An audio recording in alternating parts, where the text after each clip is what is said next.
اللہ کے رسول نے فرمایا کہ پہلے زمانے سے لے کر یعنی حضرت آدم علیہ السلام سے لے کر مجھ تک میرے خاندان کے اندر، میرے آباء و اجداد کے اندر کوئی شخص ایسا نہیں گزرا کہ جس نے غلط کاری کی ہے۔ یعنی اللہ کے رسول کی ولادت سے پہلے اس چیز کو غلط نہیں سمجھا جاتا تھا۔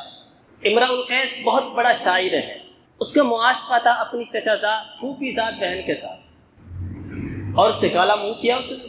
تو اپنے اشعار کے اندر، پورے قصیدے کے اندر اس پورے واقعے کو وہ بیان کرتا ہے مزے لے لے۔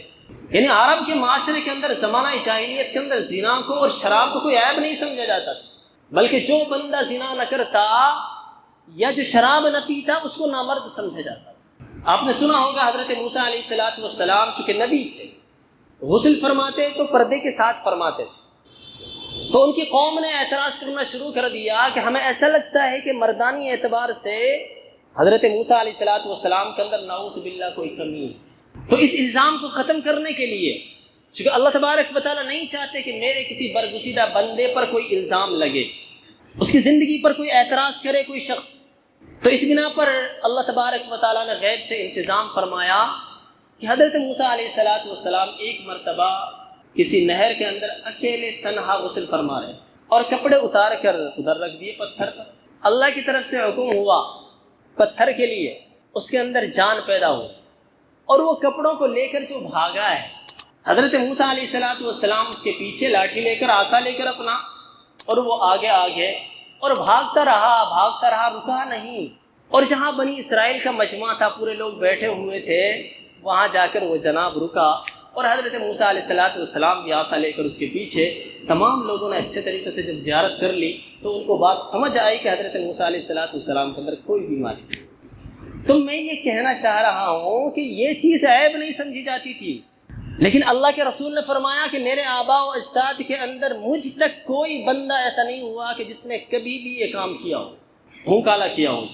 حضرت آدم علیہ السلام سے آپ کا نور چلتا رہا، چلتے چلتے ہاشم جو آپ کے جد امجد ہیں ان کی پیشانی کے اندر آئے، اور آپ کا نطفہ جس شخص کے پیٹ میں آتا تو اس کی پیشانی روشن ہو جاتی، نور چمکتا ہوا نظر آتا۔ تو جناب ہاشم مدینہ منورہ کے اندر گئے، ملک شام کا سفر تھا، راستے میں مدینہ منورہ پڑتا ہے، تو وہاں جا کر ٹھہرے، ایک بازار سے گزرے تو ایک عورت تھی یہودی مذہب سے تعلق رکھتی تھی، اس نے ان کو روکا اور روک کر کہا، ہاشم میں تمہیں 100 اونٹ دوں گی، تم میرے ساتھ ایک رات گزار۔ معاملہ یہ ہے کہ اگر آپ کسی عورت کے ساتھ کالا منہ کرنا چاہتے ہیں تو ہم اس کے لیے پیسہ دیتے ہیں کہ ہم اتنے پیسے دیں گے، آپ ہمارے پاس آ جائیں۔ یہی رواج ہے لوگوں، یہ جو گندگی ہے، یہ گندی دنیا ہے، اس کا یہی رواج ہے۔ لیکن اس عورت نے خود نے مطالبہ کیا کہ میں 100 اونٹ دوں گی، تم میرے ساتھ ایک رات گزارو۔ اس نے کہا، بیوی ہمارا خاندان بڑا پاکیزہ ہے، ہم ایسا کام نہیں کرتے۔ اس کے بعد وہ آگے چلے، اس نے ایک لڑکی کو دیکھا، خوبصورت بھی ہے اور سنجیدہ بھی ہے اور سمجھدار بھی ہے۔ اس نے پتہ لگایا کہ کس خاندان سے تعلق رکھتی ہے، پتہ چلا تو انہوں نے پیغام نکاح بھیجا، وہ پیغام قبول کر لے گیا، نکاح ہوا، اور وہاں 2-4 دن ٹھہرے، اور ہمارے نبی کے جو دادا تھے ان کا حمل رہے۔ اس کے بعد میں پھر اس عورت سے ملاقات ہوئی تو جناب ہاشم نے اس سے کہا کہ بیوی جو آپ نے درخواست کی تھی وہ تو صحیح نہیں ہے، کیوں نہ ایسا کر لیا جائے کہ ہم آپس میں نکاح کر لیں؟ تو اس نے کہا کہ جناب میں کوئی بدکار عورت نہیں ہوں، کوئی پیشہ ور عورت نہیں ہوں، میں نے آپ کی پیشانی پر ایک چمکتا ہوا نور دیکھا، اور میں نے اپنی مذہبی کتابوں کے اندر یہ بات پڑھی تھی کہ جس کی پیشانی پر وہ نور چمکتا ہے اس کی پشت کے اندر نبی آخر الزماں محمد صلی اللہ علیہ وسلم ہوتے ہیں۔ اس بنا پر میں نے درخواست کی تھی کہ وہ امانت میرے پیٹ میں آ جائے اور میرے ذریعے سے وہ جنم لے لیتی ہے، لیکن وہ امانت تو چلی گئی، اب مجھے آپ کی کوئی ضرورت نہیں۔ پھر یہی واقعہ پیش آیا آپ کے والد محترم جناب عبداللہ کے ساتھ مکہ المکرمہ کے اندر۔ آپ بھی جا رہے ہیں، اچانک عورت نے دیکھا اور اس نے پہچان لیا وہ نور چمک رہا تھا ان کی پیشانی پر، تو انہوں نے بھی یہی درخواست کی۔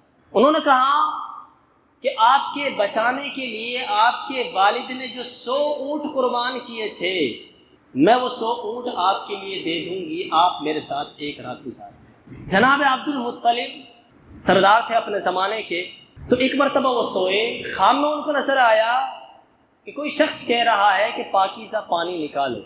اتنا کہا اور آنکھ کھل گئی. پھر اس کے بعد دوسرے دن سوئے تو یہی خواب نظر آیا, تیسرے دن سوئے تو یہی خواب نظر آیا, اور آنکھ کھلنے سے پہلے اس نے سوال کیا کہ وہ پاکیزہ پانی ہے کہاں, کون سا پاکیزہ پانی؟ تو خواب میں نظر آنے والے شخص نے بتایا کہ صبح جب تم کعبہ کے پاس بیٹھو گے تو ایک کوا آئے گا اور وہ کہیں بیٹھے گا, اور بیٹھنے کے بعد جہاں وہ اس طریقے سے اپنی چونچ مارے سمجھ جاؤ کہ وہیں وہ پاکیزہ پانی. آپ کو یاد ہوگا کہ جناب اسماعیل علیہ السلام چھوٹے تھے تو سخت پیاس لگی تھی. اللہ تبارک و تعالیٰ نے ان کی ایڑیوں سے زمزم پیدا کیا تھا جو آج حاجی لوگ لاتے ہیں. اس کا ایک مستقل کنواں بن گیا تھا. تو بعد میں چل کر قبیلہ جرہم نے مکۃ المکرمہ پر قبضہ کر لیا, اور اس کے بعد قبیلہ خزاعہ نے لڑ کر ان کو بھگا دیا. جب وہ مکۃ المکرمہ سے بھاگ رہے تھے تو انہوں نے مارے دشمنی کے اس کنویں کو آنٹ دی, پتھر ڈال دیے اس کے اندر, ریت ڈال دیا, مٹی ڈال دی اس کے اندر, بالکل ایک دم ختم کر دیا. تو یہ تھا وہ پاکیزہ پانی. تو جناب عبد المطلب نے گھر والوں سے مشورہ کیا کہ بھائی اس طریقے سے مجھے خواب نظر آیا ہے, وہ پانی نکالنا چاہیے. 300 سال تقریباً ہو گئے تھے اس پانی کو ختم ہو. تو انہوں نے کہا کہ دیوانے ہو آپ, پاگل ہو, خواب کی بات پر اعتبار کر رہے ہو, کہاں محنت کریں گے. تو اس نے کہا کہ تم مانو یا نہ مانو میں تو ضرور یہ کام کروں. اس وقت ان کا ایک لڑکا تھا صرف حارث, اور انہوں نے کام کرنا شروع کیا. اب خود کھودتے ہیں, بچے کو پتھر دیتے ہیں تو بچہ تھک گیا, خود بھی تھک گئے, کافی وقت گزر گیا لیکن خود نہیں رہا. تو ان کو بڑا افسوس ہوا اور اس نے کہا کہ وہ بھی کوئی سردار ہے جس کا صرف ایک ہی بچہ ہو, اس کی بھی کوئی سرداری ہے.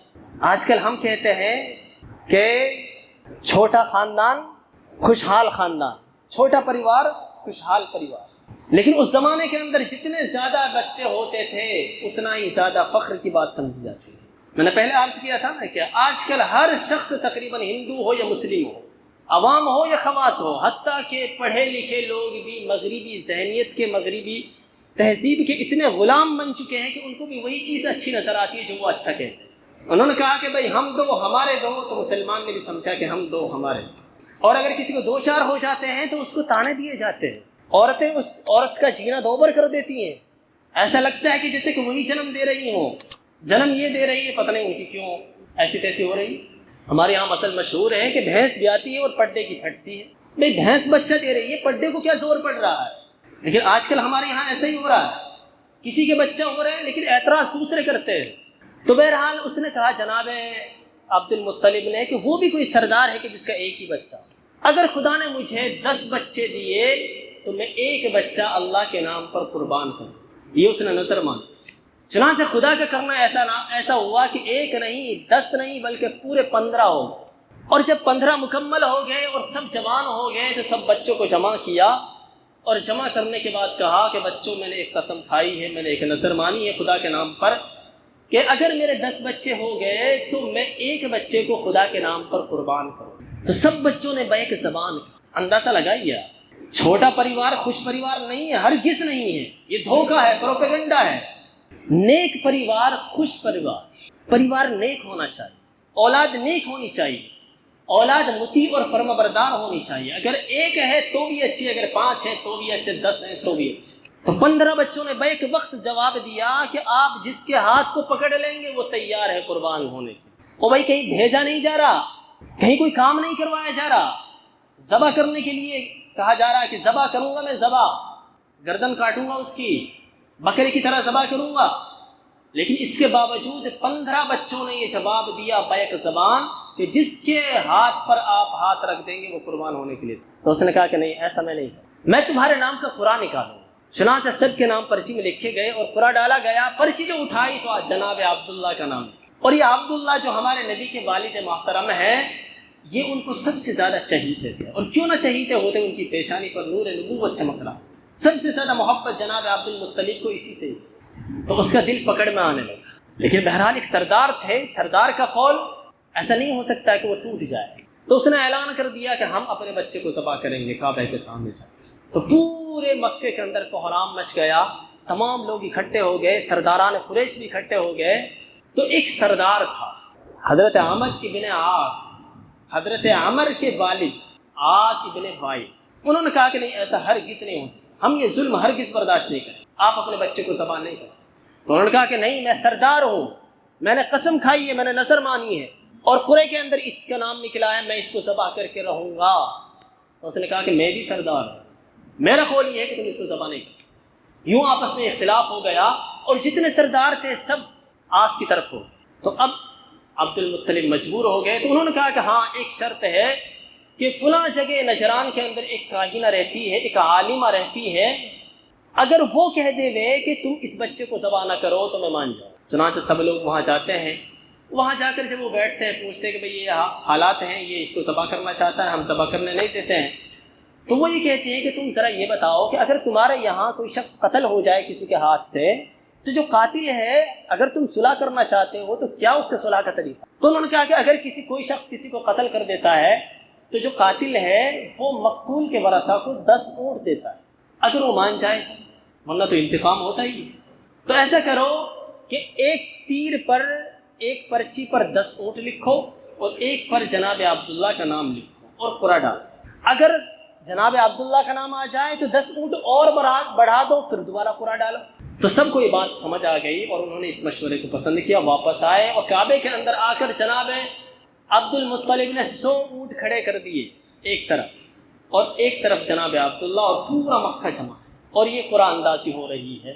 10 اونٹ، نام نکلا عبداللہ، 20 بڑھا دیے، قرآن ڈالا، نام نکلا عبداللہ کا۔ چلتے چلتے 90 پر بات پہنچی، نام کس کے نکل رہا ہے؟ جناب عبداللہ کا۔ اب لوگوں کے ہوش گم، اور خود جناب عبد المطلب جو وہ بھی گھبرا گئے کہ اب تو 100 ہی اونٹ ہے ہمارے پاس، اور تو کوئی اونٹ نہیں ہے، تو کیا ہوگا؟ پھر دوبارہ قرآن ڈالا تو ادھر 100 اونٹ، ادھر جناب عبداللہ، تو نام نکلا 100 اونٹ۔ تو سب لوگ خوش ہو گئے۔